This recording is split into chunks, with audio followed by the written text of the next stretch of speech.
this backdrop that we are drawing for this little documentary that we are making.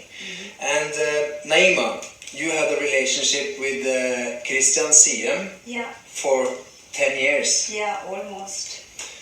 KRISTIAN Siem, for those of you who don't know, he's a famous Norwegian investor.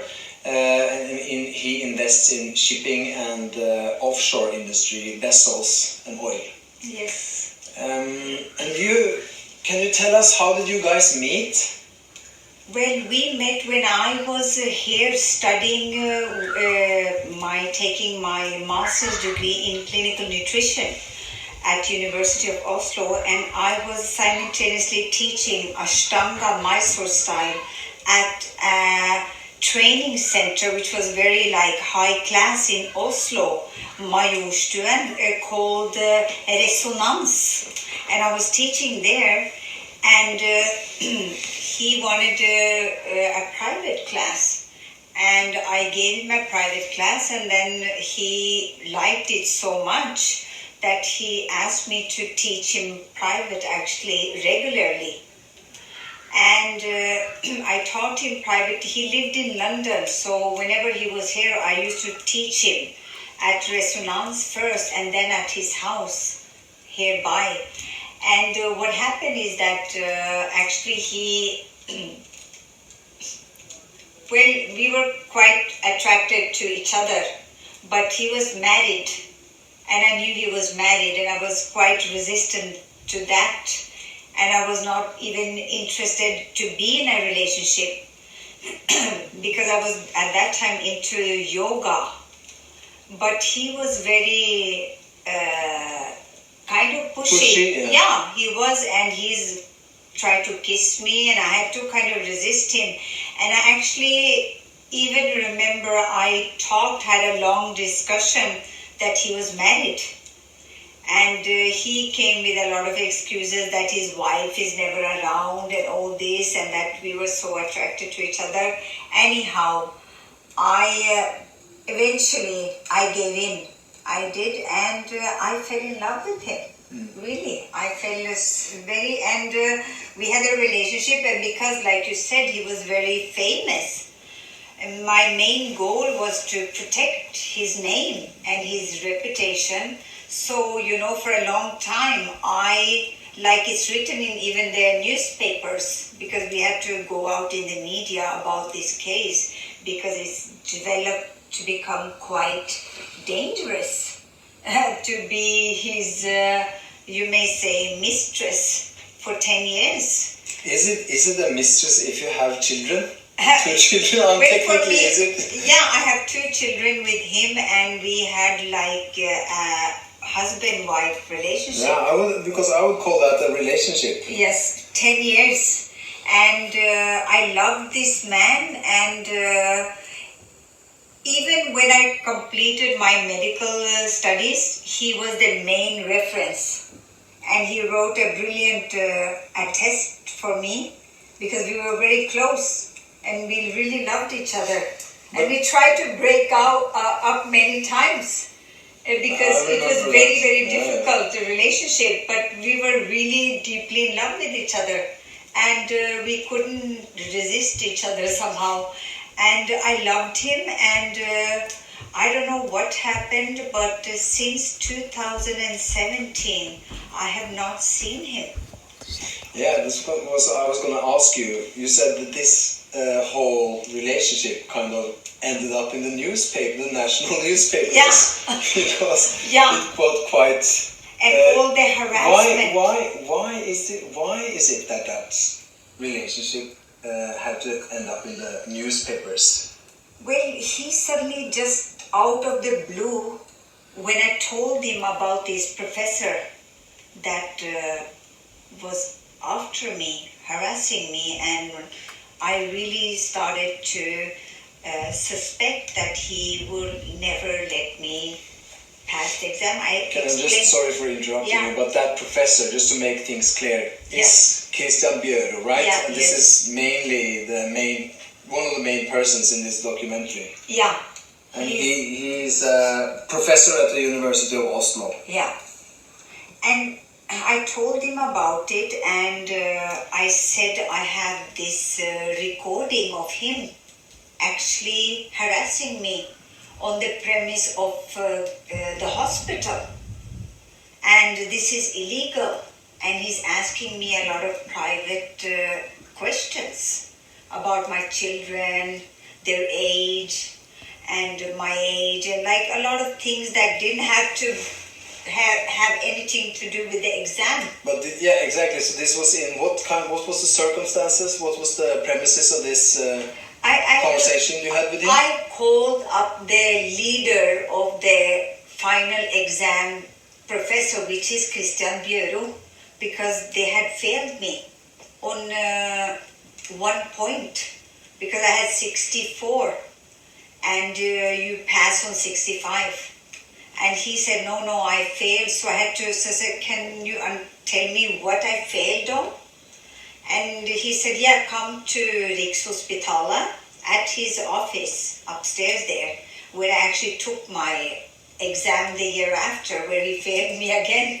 But outside there, he was going to go through my exam, and he was asking a lot of strange questions, which I realized later because I had recorded it on my phone by chance, because already I was realizing something was off. But anyhow, what happened was that in that recording, I showed it to Kristian, and he said, oh, you should go back and record again. And I said, no, I cannot do that. And we had a fight over that, and he left. And that's kind of how you broke up? This is how I broke up with the man I was with for 10 years. That we had this fight. He wanted me to go with the recording again. And I said, no, I don't want to, and I'm scared. And then I didn't see him. So he kind of suggested that you would go through of the exam the next year as a kind of undercover agent, so to speak, to try to disclose the harassment further than he already did. Okay. And also he helped me with lawyers. And you got angry with that suggestion? Yeah, I felt it. I was like, well, how can you say that? And I said, can't you hear how harassing he is on the recording? And he said, no, I can't hear anything. And then I got this lawyer through him, Hjort. I told you, what's his name? Gaute Melos Larsen. I think that's his name. And Kristian said, yeah, just get a lawyer, get somebody to get your exam. I will pay for it. And then this guy started being very weird, this lawyer, and didn't want to do any of the job. And I complained to Kristian about it. And I don't know what happened. When we were middle of everything, he disappeared. And then suddenly you got a phone call that he had told his wife. Yeah, that was in September. Yeah, so you can. And then he called me. I'm her friend. Yeah. And he calls me and says that he told his family that the relationship was there and it was ending now. So so that's basically how that happened. Yeah. But so actually that professor is quite involved in this whole breakup, actually. He was the reason we broke up over this, because he even tried to write a letter for me. He wanted me to give to the professor, which I didn't. Because, you know, with Kristian, he has a medal, St. Olav's. Medal of Honor from the Royal King of Norway. So he has a certain immunity, because when he disappeared, all this harassment started to increase even tenfold. And they started to come after me, my children, through CPS, the police, and actually wanted to take my children. And for a long time, like I haven't seen him even when he took the DNA test. So what's interesting, I have to say also, I went to a meeting with his lawyers by request, And in that meeting, I was bluntly honest about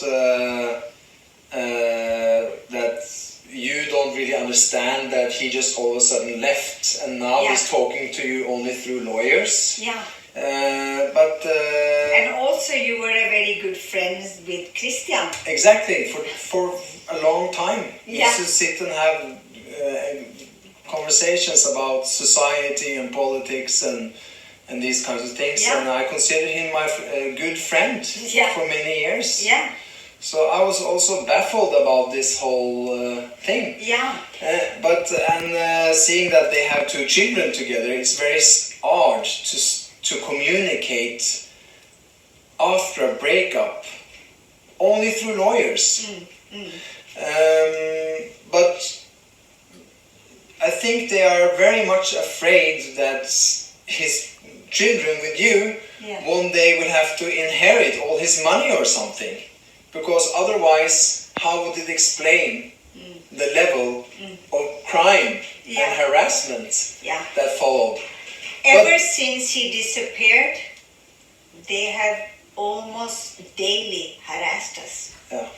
And trying to break us, trying to destroy us financially, destroy us emotionally, destroy us mentally, health-wise. And now it's like he has so much power. Like I said, he has got a medal from the king.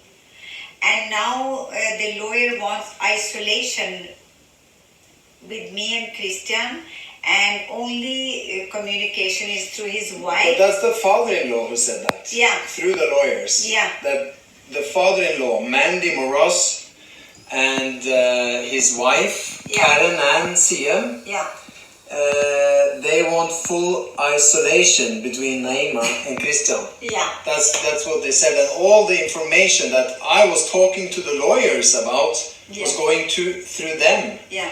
So it's very strange, because if you look at the scenario, it's like they are being puppeteers where Kristian is a puppet. I mean, the man is 70 years old and he's getting a big old tape over his mouth from the father-in-law and wife.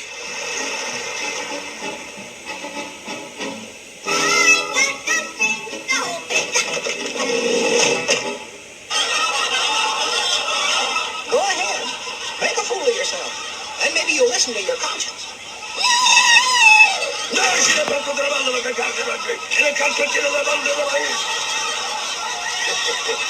You kid.